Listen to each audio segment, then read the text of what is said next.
lagi. Maaf banget baru bisa bikin video karena kemarin itu suami aku dapat cuti dan aku dan suami aku ada kesibukan di kampung. Kami pulang kampung. Nah, saatnya aku udah balik ke asrama dan aku nyoba bikin video lagi buat teman-teman. Kali ini aku mau lanjutin tentang tahapan proses pengajuan nikah dengan anggota TNI. Nah, yang akan aku jelasin ini tuh berdasarkan ya yang aku jalan kemarin dan yang masih aku ingat. Nah, kali ini tuh yaitu tahap pertama yaitu administrasi. Semoga yang akan aku sharing ini tuh bisa bermanfaat dan menjadi wawasan buat teman-teman yang akan melakukan pengajuan nikah. Nah, dulu itu waktu aku pengajuan nikah ya, berkas yang pertama kali aku dapat itu dokumen dari kesatuan. Kan aku kan di Jawa Tengah dan suami aku kan di Jawa Timur. Nah, aku tuh dikirimin sama suami aku tuh berkas dari kesatuan. Dulu itu berkasnya kurang lebih ada 12 lembar.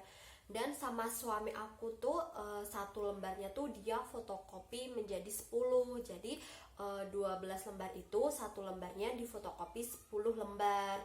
Lalu ada juga dua surat. Nah, surat ini tuh ditujukan kepada Dan Ramil dan Dandim, dan dua surat ini tuh enggak boleh dibuka karena surat itu masih segelan ya, dan surat itu hanya boleh dibuka oleh Dan Ramil dan Dandim. Jadi baik aku ataupun calon suami aku dulu itu enggak boleh buka. Nah, untuk berkas yang kita siapkan ya, yang kita siapkan dari tempat kita itu tuh meliputi surat keterangan RT, surat keterangan RW, kemudian surat keterangan dari kelurahan. Nah, apa sih tujuan dari surat keterangan ini? Seingat aku dulu itu surat keterangannya ini tuh untuk membuat SKCK. Nah, nanti di keterangan SKCK-nya itu tuh untuk menikah dengan anggota TNI. Untuk SKCK pun ini tuh enggak hanya untuk kita, tapi kita juga meminta untuk kedua orang tua kita. Diingat ya teman-teman, SKCK yang dibutuhkan itu SKCK diri kita, SKCK kedua orang tua kita, kemudian SKCK calon suami kita, kemudian SKCK kedua orang tua calon suami kita. Jadi totalnya itu ada 6 SKCK. Jangan lupa ya teman-teman, karena kemarin itu aku kurang info ya, jadi aku cuma bikin SKCK tuh cuma 2, aku dan suami aku. Ternyata yang dibutuhkan itu juga SKCK kedua orang tuaku dan kedua orang tua suami aku. Dan untuk membuat SKCK ini tuh bikinnya tuh nggak bisa ya di polsek. Kalau untuk melamar kerja atau SKCK dengan keterangan lain selain pengajuan nikah tuh kita bisa bikin di polsek, tapi untuk pengajuan nikah TNI itu kita harus ke mabes gitu. Kalau aku tuh di Kendal, kan aku tinggal di Kabupaten Kendal. Nah, aku harus bikinnya tuh di Kendal, di kotanya, di Polres Kendal sana. Karena nanti tuh di sana tuh kita juga ada kayak apa sih, dicek kayak sidik jari seperti itu. Jadi aku kurang paham sih, aku lupa sebenarnya. Pokoknya tuh bikin SKCK itu enggak kayak waktu kita bikin SKCK untuk melamar kerja, itu beda. Untuk berkas selanjutnya yaitu ada fotokopi KK, KTP, akta lahir, dan ijazah terakhir. Nah, keempat fotokopi ini tuh harus dilegalisir ya teman-teman. Jadi untuk legalisir akta dan KK, KTP kita ya harus minta ke kelurahan. Dan kemudian untuk legalisir fotokopi ijazah kita minta ke sekolah kita dulu. Kalau misal teman-teman ini lulusan SMA atau SMK, jadi kalian minta legalisirnya di sekolah SMA atau SMK teman-teman. Kalau kalian lulusan D3 ataupun S1, jadi kalian ya minta fotokopi untuk legalisirnya di kampus kalian dulu.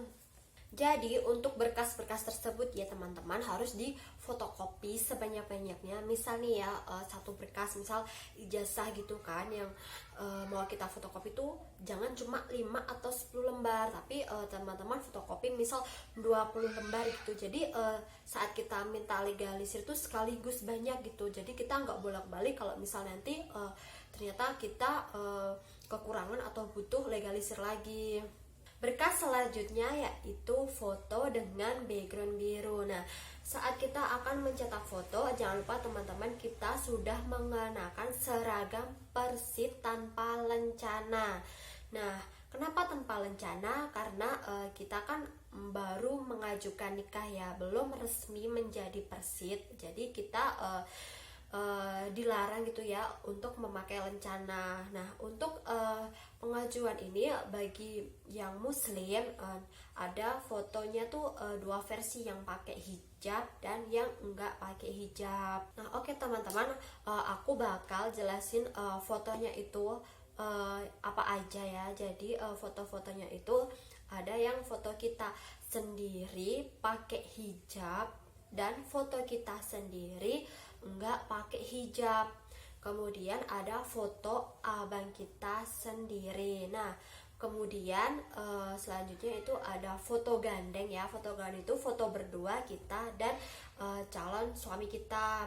Foto gandeng itu tergantung fotografernya. Ada yang di foto bareng gitu ya, duduk bersebelahan, tapi ada juga yang foto kita sendiri-sendiri lalu digabungin. Nah, untuk foto yang gandeng itu yang pertama foto kita mengenakan hijab dan foto yang kita tidak mengenakan hijab. Jadi untuk kita yang calon pengantin perempuan tuh ada dua versi ya teman-teman, yang foto sendiri pakai hijab dan gandeng pakai hijab, yang kemudian foto sendiri nggak pakai hijab dan gandeng nggak pakai hijab, dan tentunya suami kita juga pakai seragam dong.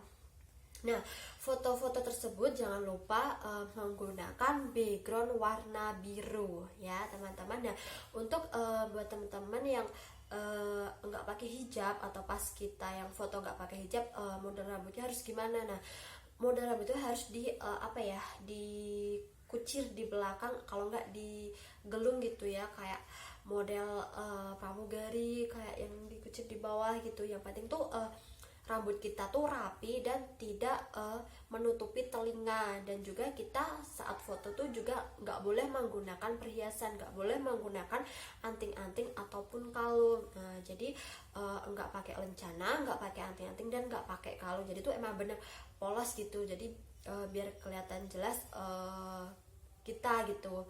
Nah, dan untuk ukuran fotonya yaitu ada 4x6, 3x3 dan 2x3. Nah, untuk mencetaknya pun juga teman-teman jangan cuma 5 atau 10 lembar seperti aku katakan yang kayak di fotokopi tadi. Misal nih satu foto, misal foto aku yang nggak pakai hijab, teman-teman nyetaklah setidaknya 20 lembar. Terus yang pakai hijab juga 20 lembar, yang gandeng juga masing-masing 20 lembar gitu ya. Jadi modal kita untuk nyetak foto itu emang lumayan gitu ya, budgetnya lumayan banyak karena jenis fotonya juga banyak, nyetaknya juga harus banyak gitu. Karena itu kita emang butuh banyak foto gitu untuk pemberkasan. Berkas selanjutnya yaitu materai. Jangan lupa ya teman-teman untuk selalu bawa materai. Ya minimal di dompet kalian lah gitu ada materai, minimal ada 5 gitu. Kalau nggak salah itu dulu aku gunain tuh habis sekitar 3 kalau nggak salah ya, 3 materai. Itu waktu di Korem sama waktu di Kesatuan. Ya, materai pun juga dipakai di lembar yang dari Kesatuan, yang tadi aku jelasin yang di awal itu kan ada 12 lembar yang dari Kesatuan. Nah, salah satunya itu kita harus tempel materai, ada tanda tangan kita di atas materai tersebut. Untuk berkas yang terakhir yang harus disiapkan yaitu ada fotokopi KK, KTP, akta lahir, dan surat nikah kedua orang tua kita. Sama seperti berkas kita ya, fotokopi harus dilegalisir. Jadi teman-teman waktu minta legalisir itu juga selain data kita juga data untuk orang tua kita. Jangan lupa ya teman-teman, ada kakak, akte, KTP, dan surat nikah kedua orang tua kita. Nah masalahnya kok misal nih orang tua dulu kan belum ada akte nikah, harus pakai apa? Nah kalian bisa pakai surat lahir gitu ya. Orang tua kita kan pasti ada tuh surat lahir. Kalau misal nggak ada ya minta dulu, ngajuin dulu gitu ke kelurahan gitu ya. Nah kemudian gimana kalau misal orang tua udah meninggal? Kalau ini tuh aku lupa ya, kalau seingat aku misal orang tua udah meninggal tuh kayaknya tuh nanti bakal ngampirin surat kematian seperti itu kalau nggak salah ya teman-teman. Soalnya tuh aku agak lupa, tapi aku tuh pernah baca gitu ya, entah itu syarat berkas administrasi untuk minta surat keterangan SKCK atau berkas untuk pengajuan itu. Tapi ada sih aku pernah baca tuh kalau misal ada wali kita yang meninggal tuh suruh ngampirin surat meninggalnya. Setelah berkas-berkas tersebut sudah siap semua, tinggal deh kita nanti bawa berkas-berkas tersebut untuk mengajukan ke Koramil, ke Kodim, ke Korem, dan ke Kesatuan. Nah cukup sampai di sini aja ya teman-teman. Untuk tahapan selanjutnya yang ke Koramil aku akan sharing di next video. Nah buat teman-teman yang masih bingung atau ada pertanyaan tentang administrasi atau pemberkasan pengajuan nikah ini, bisa ya komen di bawah atau DM di Instagram aku @wulanmanyun. Insya Allah aku bakal jawab pertanyaan teman-teman. Nah semoga video yang kali ini aku sharing itu bermanfaat dan menambah wawasan teman-teman yang akan melakukan pengajuan nikah. Jangan lupa ya untuk di like dan di subscribe channel aku supaya aku lebih semangat lagi bikin kontennya. Aku bisa sharing-sharing lagi ilmu atau hal-hal yang baik kepada teman-teman. Cukup sekian. Wassalamualaikum warahmatullahi wabarakatuh.